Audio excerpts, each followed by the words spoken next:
But since they're putting this out there like it's new, I'm going to explain this for the 110th time. Nope, yarn, no threats. Okay, Jones, and you're a low-life loser. All right.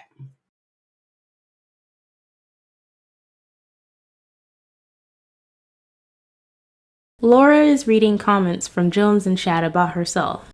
The discussion is about the very subject this video will cover. Listen to what the chat is saying, and then listen to how Laura disregards any responsibility for what she is being called out for. So the first one is, these are the comments. Let me share them so you guys can see. Okay. Perplexed is live, threatening to call CPS on you. It's in the beginning of her live. Did I threaten to call CPS on her? Please let me know. Because I don't think I ever called CPS on. I don't think I threatened to call CPS on her in the last 5 minutes.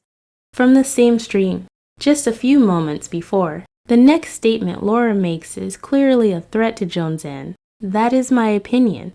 You yourself can form your own opinions from the next clip." But the sad part is, I think they do have young kids. So they might want a second think about CPS. Like, they really might want a second think about CPS. Especially since they actually have young kids. CPS comes here for something that was done 16 years ago. You might want to think twice. You really might want to think twice. Just saying. Do you believe what Laura said about CPS was a threat? Leave your opinion in the comments. I wouldn't bring strange men in my home around my kid anyway. If you have to question a guy, he shouldn't be there. She is a moron, and I feel for her kids. This is gross. No mother would do that. I'm a single mom. I never let anyone ever watch my child except family, no boyfriends who were ever alone with my kid, let alone in a shower. She is a pig. A toddler isn't flirty. She's a moron. Oh my God, this woman is sick in the head. Why in the ever? So on and so on and so on. Then we got, this bitch needs to be locked up. Maybe Laura has a jealousy issue with all women, including her own daughter. This goes on and on and on, okay? What the fuck, Laura? Laura can take a seat, period. She still stays sitting with her mouth shut. On and on and on and on. Yeah, shower. Why even after a year would you even have a man give your daughter a bath? One, it wasn't a bath. On and on and on and on. Yeah, shower. This is sick. She's disgusting. This goes on and on and on and on.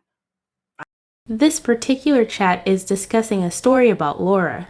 When her daughter was a small girl, they are reacting to Laura saying that she put her small daughter into the shower with a new boyfriend of hers. Laura said she used this moment to test if he was a pedophile.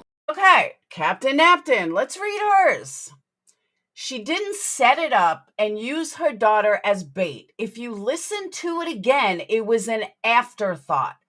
Her afterthought was disturbing and fucking weird. To say all of this on a live stream is gross. Use her as bait, and to call a little girl flirty is weird as fuck. No, it's not. Little girls can be flirty.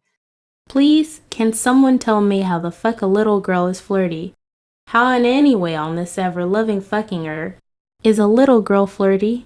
Little girls, can give people the wrong impression. The wrong impression? What the fuck does that even mean? I am a survivor of sexual abuse.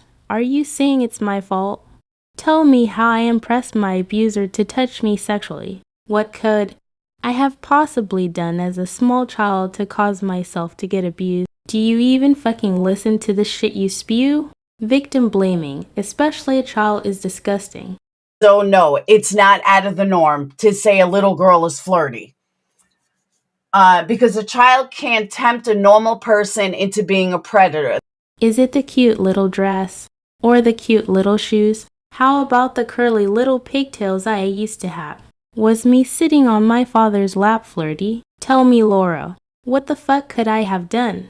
when I was 5, 6, 7, 8 years old to give any kind of fucking impression or tempt a sick, disgusting man to sexually abuse me. That was my fault for being flirty, I suppose. 16 years ago, things were a little different. You think a little differently when you're a brand new mom. She has a history of drug abuse. Martha White Sharkey. Holy shit. Martha White Sharkey. She has a history of drug abuse, Adderall, Coke. I've wondered if that was part of it. Laura has admitted drug use, just for the record. Marsha White Sharkey, aren't you dying somewhere? Like, seriously, aren't you dying? What the fuck? I hope that woman isn't really dying. How fucking horrible are you to say something like that? As the mom of 3 daughters, let me say I'm horrified. For her to do that to a 3 or 4-year-old daughter tells me everything. Oh my God, Laura's so horrible. Let's call CPS. Let me tell you the story for the 110th time. Okay. The movie Cuties came out. This is where all of this stemmed from. The movie Cuties came out. And part of the thing about Cuties was that they were flirty. The film received overwhelming negative reviews from audiences following its release on Netflix, due in part to sexually suggestive scenes involving the child actors. The movie Cuties was released in 2020. A lot of the stuff in Cuties was that these girls were flirty. They didn't like that people were sexualizing girls, that, little girls can be flirty, blah, blah, blah, blah, blah. So I was saying that, Sage was like that. 16 years ago, somebody, all right, now I'm lost. I totally lost my train of thought. 16 years ago, I move in, I meet this guy. Was he perfect? No, he wasn't perfect, but he was absolutely an amazing guy at that time. After moving in with him, it's one of those things. I'm a new mom. Can I trust this man? Like, he's not their father. You hear all these scary stories about stepfathers and stepfathers that rape their, daughters or sons. And so now I'm getting paranoia sets in. And this is in the back of my mind. Like, well, how do you know? How do you know if you could leave your daughter alone with someone? All these things go through your head. We were living together probably, I don't know, a month or two, maybe 2 months. I really don't remember how long, but it wasn't a long time at all. But we had to be out of the house. Brad comes home from work. I'm in the middle of getting the kids ready. I had to have the kids ready by 7 o'clock, let's say. I don't know if that's right, but I'm just saying, like, I had to have them ready at a certain time. We had to be somewhere. Don't remember what it was. But at the last second, I'm about to give the kids a shower or something, and Phoenix or Sade, one of them had a blow up and got poop everywhere. And we had to be out the door in like 15 minutes, and I was already in the bathroom, and Brad said, hey, why don't you just let me take her? I'll bring her in a shower with me. We'll be ready on time, and you could clean him up.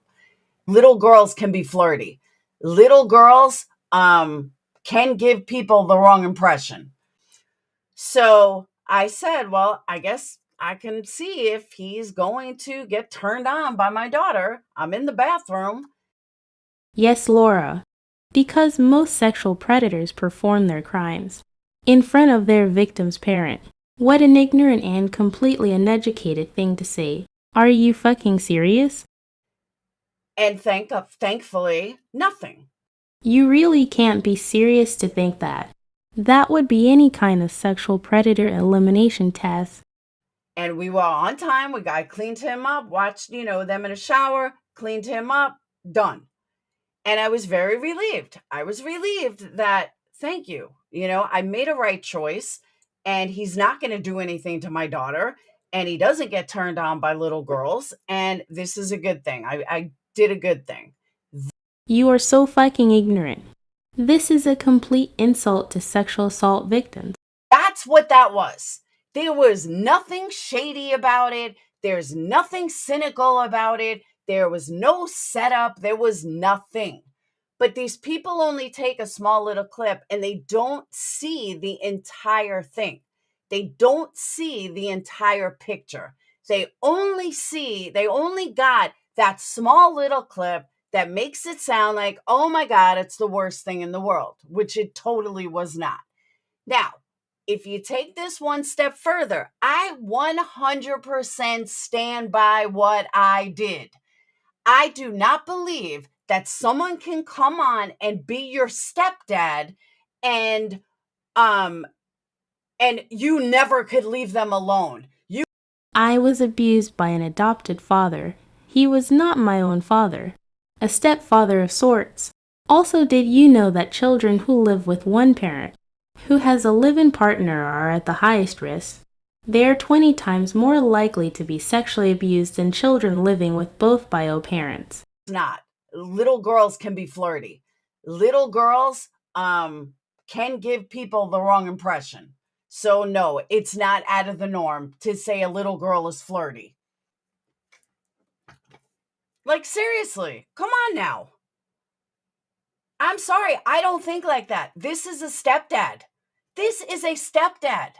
And I would want to know if my stepdad is looking at, if, before I got married to this man, if they're going to do anything to my innocent little girl. And I'm sorry that other people don't think like that. Maybe that's why they were molested. What in the fuck was that? How can anyone shame and blame a victim like that? Such a repulsive thing to say. I didn't ask or flirt or attempt my father to sexually touch me, bitch. You will not victim shame me or any other victim of abuse. You are a disgrace. Shame on you for your despicable opinion on child sexual assault.